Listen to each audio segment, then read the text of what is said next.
విషయం మా అమ్మకి చెప్పి చూపించడానికి తీసుకొస్తున్నట్టుంది. ఇస్తా ఓ కాకినాడ కాజా. చూడండి. ఏమండి, కాఫీ తీసుకోండి. హే, నీ కంటికి ఎలా కనపడుతున్నాను? చెయ్యాల్సిందంతా చేసి ఓ ప్రేమని ఒలకబోసేస్తే పడిపోతాననుకుంటున్నావా? ఇప్పుడే నీ మీద కోపం ఎలా పోతుంది అనుకున్నావు? ఈ ఉత్తమ్ నువ్విచ్చిన కాఫీ తాగడు, మా అమ్మ ఇచ్చిన కాఫీ తాగుతాడు. మీ అమ్మ ఏమైనా కాఫీలో అమృతం పోస్తుందా? కాఫీ పొడి పాలే కదా. ఈ కాఫీ కూడా టేస్ట్ గా ఉంటుంది, తాగండి. ఏంటి ఓవర్ యాక్షనా? మా అమ్మ చేసే కాఫీతో నీకు పోలిక?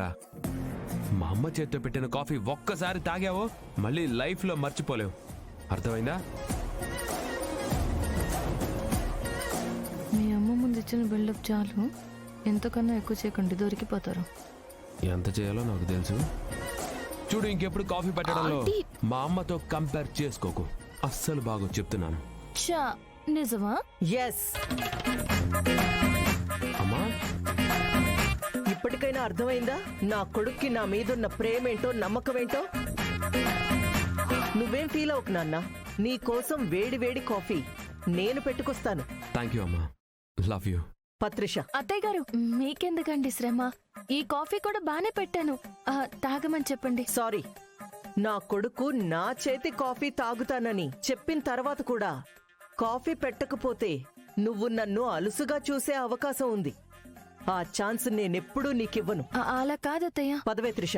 ఆంటీ, వాళ్ళిద్దరు పద.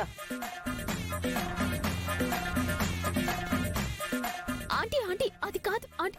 ఏంటి? ఇంతకు ముందు చాలా క్లోజ్ గా ఉన్నారు, మీరు వచ్చేసరికి కావాలని నాటకాలు ఆడుతున్నారు.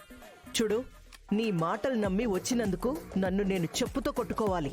నా కొడుకేంటో నువ్వే చూసావు కదా కళ్ళారా. ఇంకోసారి వాడి మీద ఏమైనా చాడీలు చెప్పావో నీ చంప పగలగొడతాను. పద.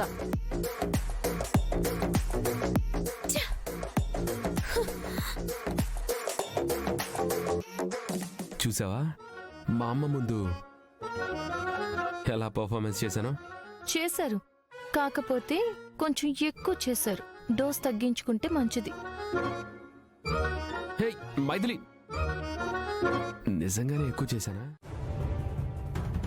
Aunty aunty aunty aunty. ఏంటి త్రిష? ఆంటీ, ఆ మైథిలి మళ్ళీ మనల్ని మోసం చేసింది. మోసమా? ఏం చేసింది? మన కళ్ళు కప్పి మళ్ళీ వాళ్ళ పుట్టింటికి వెళ్ళింది.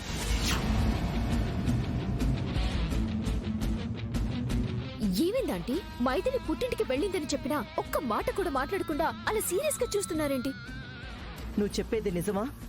అవునా ఆంటీ, నా కళ్ళతో నేను చూశాను.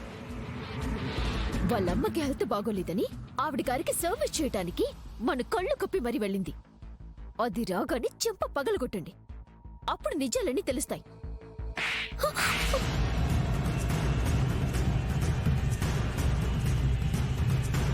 ఇలాగైనా కొట్టాల్సింది? ఆంటీ, దాన్ని కొట్టమంటే మీరు నన్ను కొడతారేంటి? కొట్టడం కాదు, ఇలాంటి పనికి మాలిన చాడీలు చెప్తే ప్రాణాలు తీసేస్తాను. నేను చాడీలు చెప్పడం ఏంటండి? నిజమా? మరైతే అక్కడున్నదెవరు?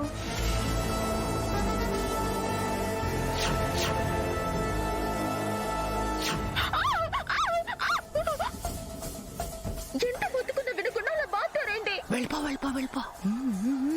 నేను దొంగని కాదు, నేను దొంగతనానికి రాలేదు.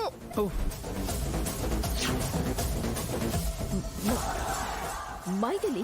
అవును, మా మైథిలీనే.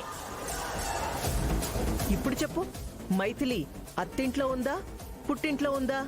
మోసం చేసింది, మనందరినీ పిచ్చోళ్ళని చేస్తుంది. ఏ మైథిలి, ఇంతకు ముందే కదా నువ్వు మీ పుట్టింట్లో ఉన్నావు, ఇంతలోనే ఇక్కడికి ఎలా వచ్చావు? ఏం మాట్లాడుతున్నావు త్రిష? నేనేంటి మా పుట్టింటికి వెళ్ళడం ఏంటి?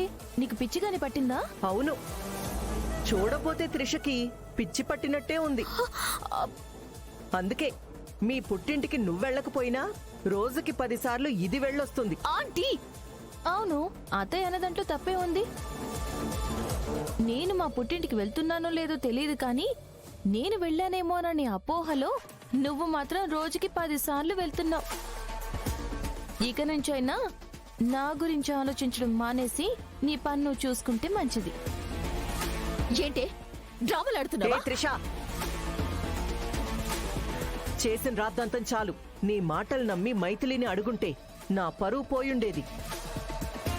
ఎందుకైనా మంచిది ఒకసారి ఎర్రగడ్డకెళ్ళి మెంటల్ హాస్పిటల్లో డాక్టర్ని కలువు.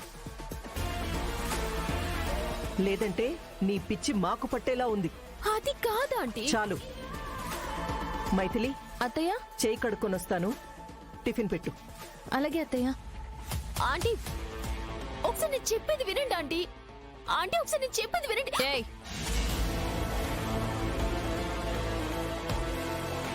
నీకింతకు ముందే చెప్పాను, నా పుట్టింటికి వెళ్లకుండా, నా వాళ్ళని కలవకుండా నువ్వే కాదు ఆ దేవుడు కూడా ఆపలేడని. కానీ నువ్వు వింటావా? సిగ్గు లేకుండా మా ఇంటికి వెళ్ళావు. మా అమ్మమ్మ చేతిలో చావు దెబ్బలు తిన్నావు. అక్కడితో ఆగావా? బుద్ధి లేకుండా వచ్చి మా అత్తయ్య గారి దగ్గర చెంప దెబ్బ తిన్నావు. అవన్నీ సరిపోలేదా? పోనీ నన్ను కూడా వడ్డించమంటావా? హేయ్! నువ్వు మీ పుట్టింటికి వెళ్ళావన్న సాక్ష్యం నా దగ్గర లేదని కదా ఇంత ఓవర్ యాక్షన్ చేస్తున్నావు. చూస్తూ ఉండవే. ఇవాళ కాకపోతే రేపైనా ఇదే సుహాసిని ఆంటీతో నీ చెంప పగలగొట్టిస్తాను. ఏడ్చావు, ఏడుపు మొహందానా. నన్ను పట్టుకోవడం నన్ను పుట్టించిన వాళ్లతోనే కాలేదు,